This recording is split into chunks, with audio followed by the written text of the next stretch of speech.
에베소서 1장 1절에서 7절까지 말씀 나누도록 하겠습니다. 이제 로마서 끝나고 에베소서 말씀을 나누고 있습니다. 그래서 어제 그제 1장 1절, 2절, 3절, 4절 나누었습니다. 먼저 에베소서는 AD 61에서 63년 사이에 지어졌고요. 에베소서, 빌립보서, 골로새서, 빌레몬서 이렇게 4개의 서신을 바울이 감옥에서 썼습니다. 그래서 별명이 옥중서신입니다. 그래서 에베소서의 내용 크게 두 부분으로 나뉘는데 1장에서 3장까지 전반부는 하나님의 구속의 목적과 그리스도 안에서 구속받은 성도의 지위에 대해서 교리적인 차원에서, 이때 당시에 유대인들, 기독교인들이 많았고 이방 기독교인들도 많았기 때문에 그들에게 기독교의 교리가 무엇인지 알려줘야 했기 때문에 1장 3장까지 그 부분을 설명을 했고요. 후반부 4장부터 6장까지는 그렇게 구속받은 성도로서의 새로운 삶에 대한 실천적인 부분이 나와 있습니다. 1절, 2절은 이제 인사를 하고 있습니다. 하나님의 뜻으로, 우리 따라하겠습니다. 하나님의 뜻으로. 예, 이 말씀이 너무나도 은혜로운 말씀이에요.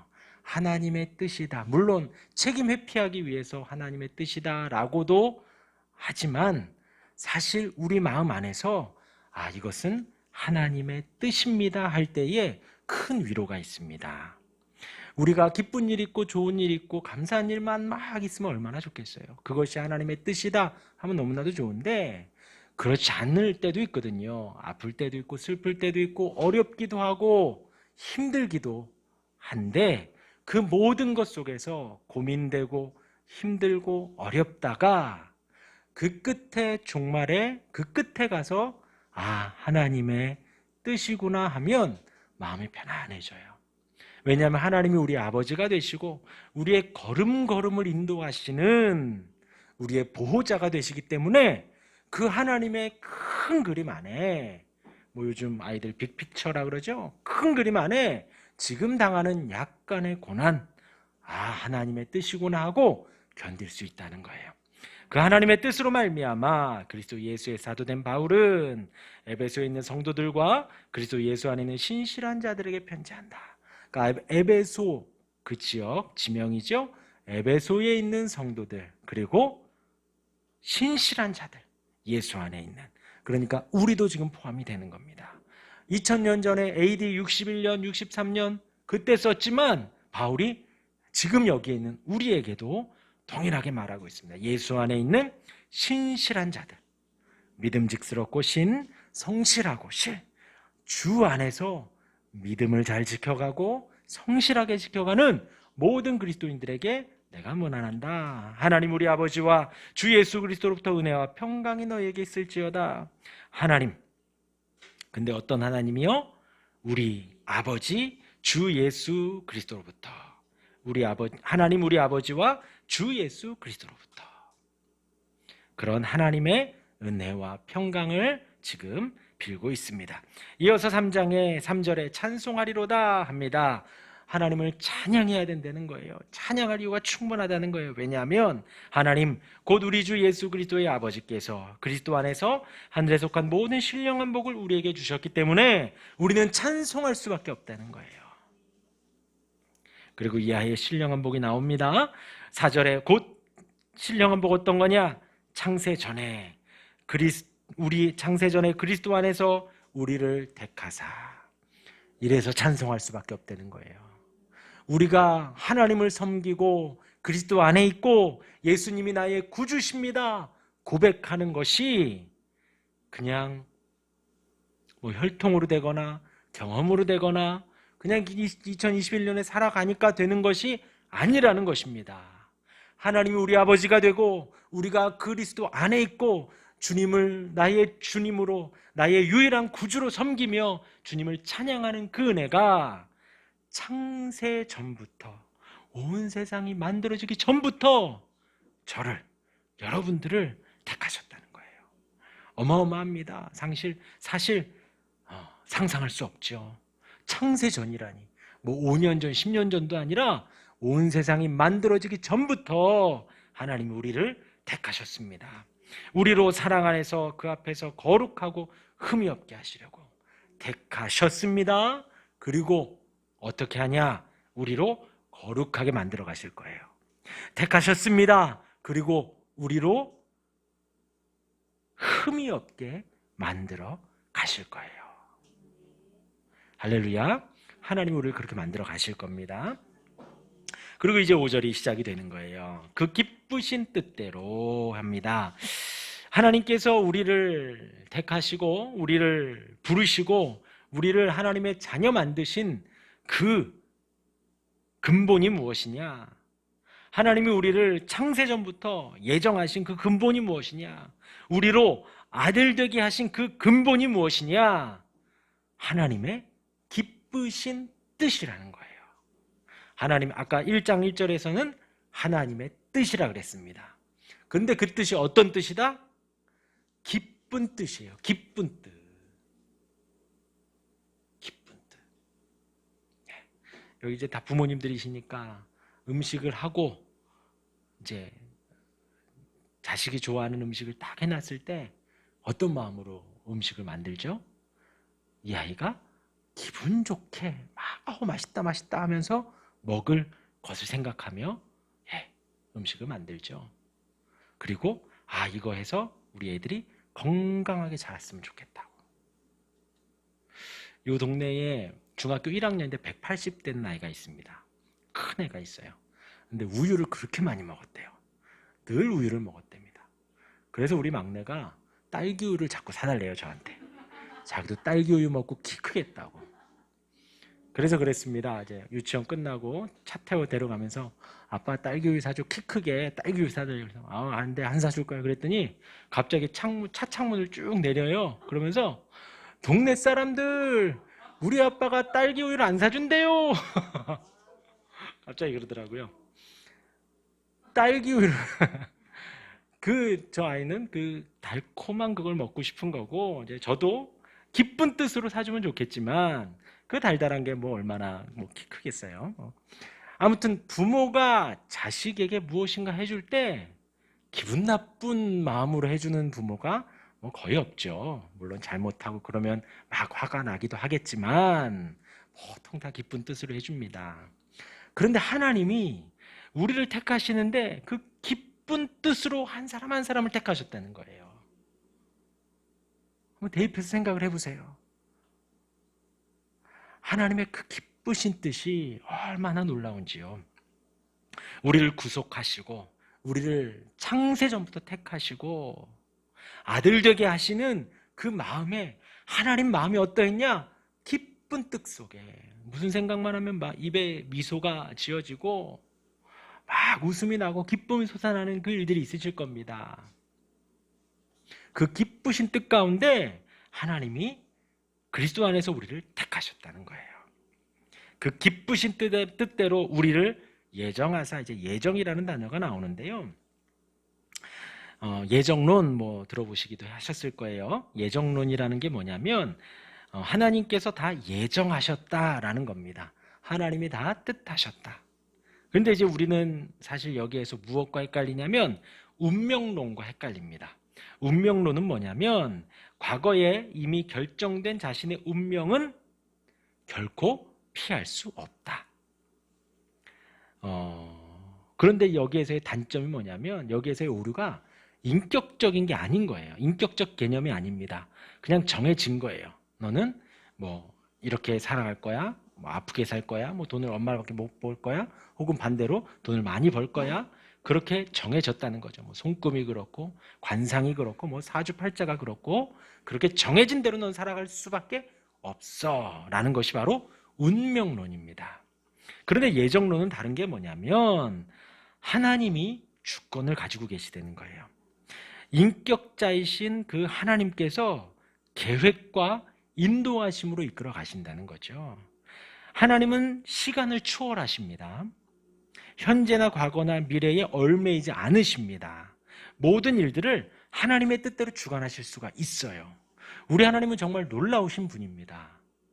왜냐하면 시간을 초월한다는 것을 단적으로 말씀을 드리면 예수님께서 2000년 전에 돌아가셨어요.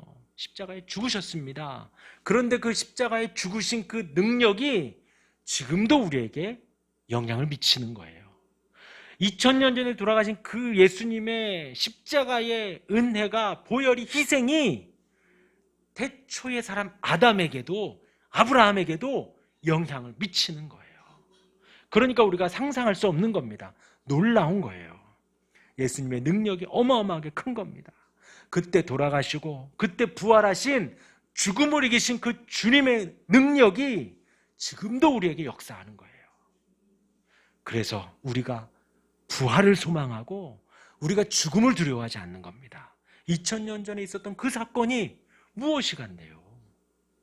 그런데 하나님의 능력은 시간을 초월하기 때문에 지금도 그 능력과 은혜가 역사해서 우리가 죽음을 두려워하지 않고 부활을 소망하는 거예요.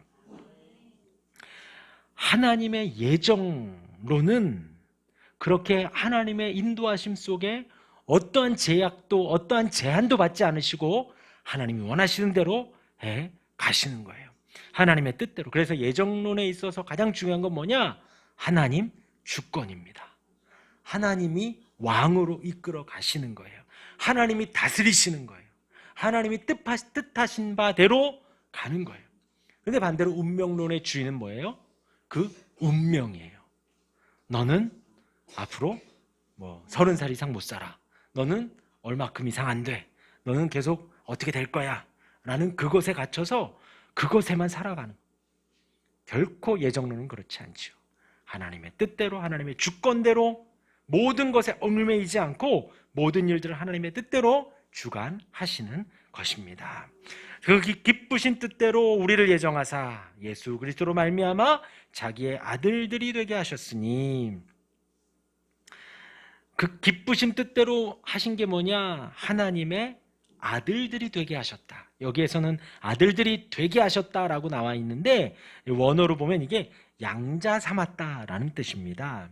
근데 유대인들 이 양자 삼은 것에 대해서 사실 약간 좀 이때 당시에는 조금 개념 자체가 좀 멀었어요. 이해가 좀 어려웠어요. 그런데 이 바울은 태어나면서부터 로마인이었죠. 근데 로마 그 인들은 양자 개념이 친숙했습니다. 그래서 입양된 자녀에게도 친자녀와 동일한 법적 권한을 물려줬어요. 이름도 물려줬습니다. 재산도 상속받았어요. 이때에는 그 장자, 큰아들이라는 게 권리가 되게 컸거든요. 재산의 모든 걸 가질 수도 있었고 재산의 반 이상을 가질 수 있었어요. 장자라는 것이. 그래서 이 재산을 상속받는다라고 했을 때 장자가 많이 받았죠. 그리고 방금 말씀드린 대로 입양된 자녀에게도 동일한 친자식과 같이 이렇게 물려줄 수가 있었습니다. 이런 로마 문화적 개념에서 바울이 지금 이 아들들이 되게 하셨다, 양자 삼아 주셨다라는 말과 동일한 개념으로 바울이 지금 설명을 하고 있는 거예요. 그러니까 우리가 양자되어 들어갔습니다. 그런데 그 권한은 친자와 똑같다는 거예요. 제가 말씀한 구절만 읽어드릴게요. 요한복음 1장 12절 말씀에 이 양자 개념과 똑같은 그 개념이 나오는 게 12절 1장 요한복음 1장 12절 말씀에 영접하는 자, 곧 그 이름을 믿는 자들에게는 하나님의 자녀가 되는 권세를 주셨으니, 여기에서 하나님의 자녀라는 이 개념과 원어상 이제 통하는 의미가 되는 거예요. 아들들이 되게 하셨다. 하나님의 그 기쁘신 뜻대로 아들 삼아 주셨고, 지금 여기에서도 영접하는 자, 영접. 주님이 우리 찬양한 대로 성령이 오셨네. 주님이 우리 인생 속에 찾아올 때 우리가 영접하는 겁니다. 맞아들이는 거예요. 기쁨으로 환영하는 겁니다. 우리 주님, 예수님께서 예루살렘에 입성했을 때 사람들이 겉옷을 벗고 막 종려나무가지를 들고 막 환영했던 것처럼 예수님 우리 인생 속에 찾아오실 때, 성령님 우리 인생 속에 찾아오실 때 우리 또한 쌍수를 들고 환영하고 영접하는 거예요. 영접하는 자, 곧 그 이름을 믿는 자들에게는 하나님의 자녀가 되는 권세를 주셨으니, 똑같은 거예요. 다시 로마서로 넘어와서요. 그런데 중요한 것은 이 양자 개념에 있어서 중요한 건 나의 노력이나 자격과는 상관없이 양아버지의 의지와 사랑만이 전적으로 효력을 발휘하는 거예요. 그렇게 양자를 삼는 겁니다. 그래서 이때에는 전쟁통에서도 양자를 삼았대요. 전쟁 중에도 마음에 들면 그냥 양자 삼았대요. 그래서 제사 물려주고 이름도 물려주고 그랬답니다. 그러니까 무엇이라는 상관없이 나의 노력, 나의 자격, 여건과는 상관없이 양아버지가 그냥 의지대로 이끌면 양자가 된다는 거예요. 바울이 이 양자 개념을 로마 문화 가운데 알았기 때문에 지금 이 말을 그대로 적어 넣은 것입니다. 우리의 노력과 우리의 의지와는 상관없이 하나님이 우리를 택하신 거예요. 우리를 불러주신 거예요. 우리를 하나님의 자녀 삼아주시고 아들 삼아주신 거예요.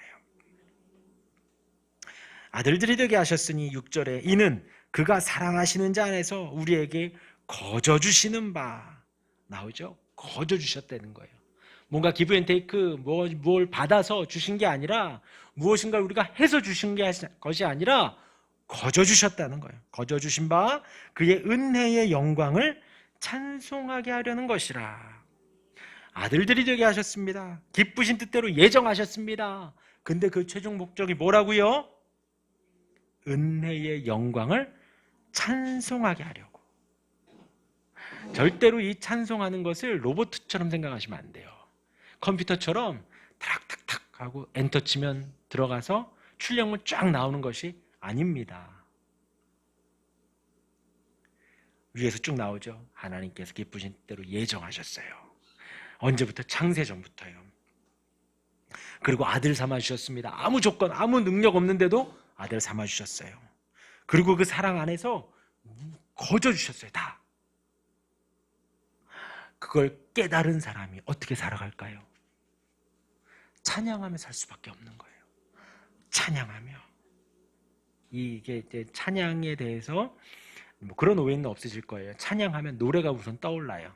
노래 막 부르는 게 찬양입니다. 그런데 원래의 그 뜻은 칭찬하는 거예요. 그 사람의 공로를 읊는 게 찬양입니다. 그러니까 자격 없는 자들이 그리스도의 대속으로 말미암아 기쁘게 구원의 은혜를 맛보고 그 은혜를 깨달은 사람이 우리 주님이 나를 택하셨구나. 이 찬양이에요. 하나님이 날 부르셨구나. 창세전부터 하나님의 계획하셨구나. 하나님이 날 자녀 삼아주셨구나. 나를 너무나도 기뻐하시는구나. 하나님 위대하십니다. 하나님 놀라우십니다. 하나님 그 사랑 너무나도 깊고 놀랍고 크고 위대합니다. 하나님의 사랑 위대합니다. 이게 바로 찬양이에요. 찬미예요. 어렵지 않아요. 그런데 우리의 인생의 목적이 뭐라고요? 그렇게 찬양하며 사는 거예요. 하나님을 높이며 사는 거예요. 마지막 우리 7절 말씀에 우리는 그리스도 안에서 그의 은혜의 풍성함을 따라 그의 피로 말미암아 속량 곧 죄사함을 받았느니라. 영광스럽게 찬양을 하는데 그 찬양의 중심에 우리가 찬양을 해야 되는 이유가 그 중심에 무엇이냐? 그리스도 안에서 그 은혜의 풍성함을 따라 그의 피로 말미암아 속량을 받았다. 죄사함을 받았다는 거예요. 특히 무엇이 중요하냐? 우리가 용서함 받은 게 너무나도 중요하다는 거예요. 우리가 구속받은 게 너무나도 중요하다는 거예요. 이 구속이라는 단어가 노예가 자신의 신분에서 벗어나 자유를 얻을 때, 죄수들이 자신이 선고받은 형을 면제받을 때, 그렇게 어떤 속전을 지불하여서 자유가 주어지고 풀어주는, 유죄가 이렇게 보석을 내서 무죄가 될 때, 그것이 구속이에요. 우리가 하나님 앞에 죽어야 되는데, 우리의 죄로 말미암아 죽어야 되는데 예수님께서 십자가 지심으로 말미암아 대신 그 값을 치르셔서 우리가 구속받고 죄사함을 받게 되는 거예요. 구원받았다는 것입니다. 그런데 이것이 또한 무엇을 따라서 됐다고요? 하나님의 풍성한 은혜를 따라.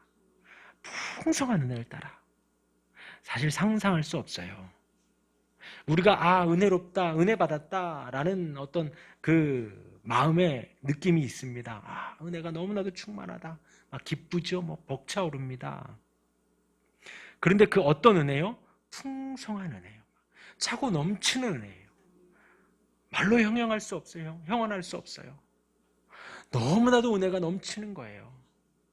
그 은혜를 따라 우리가 죄 사함을 받고 우리가 구원을 받았다라는 것입니다. 우리를 위해서, 성도들을 위해서 예수님이 대신 구속의 속전을 내어주셨지요. 예수님 몸 바쳐서 채찍 맞으시고 가시면류관 쓰시고 벌거벗겨지고 십자가에 못 박히시고 6시간 동안 고통받으시다가 모든 피와 물 다 쏟으시고 돌아가셨어요. 하나님이신 그분이, 죄 없으신 그분이 안 죽어도 되는데 고통당하시고 돌아가셨습니다. 우리의 모든 죄를 용서해 주시기 위해 그 십자가를 지신 거예요. 그것의 근원이 뭐다? 하나님의 풍성한 은혜를 따라 그렇게 하신 거예요. 이제 좀 이해가 가시나요? 하나님께서 은혜가 넘치시기 때문에 아들을 보내주시고 은혜가 넘치시기 때문에 십자가 지게 하신 것입니다. 네, 정리하면 그래요. 여태까지 쭉 설명드린 게 바로 신령한 복입니다.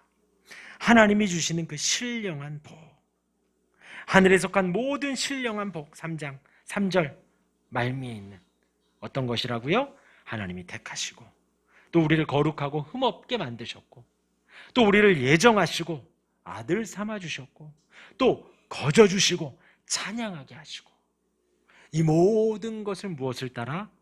하나님의 은혜의 풍성함을 따라. 그 은혜 저와 여러분들에게 충만하기 바랍니다. 그 은혜 늘 기억하는 우리 모두가 되기를 주님의 이름으로 축원합니다. 아멘.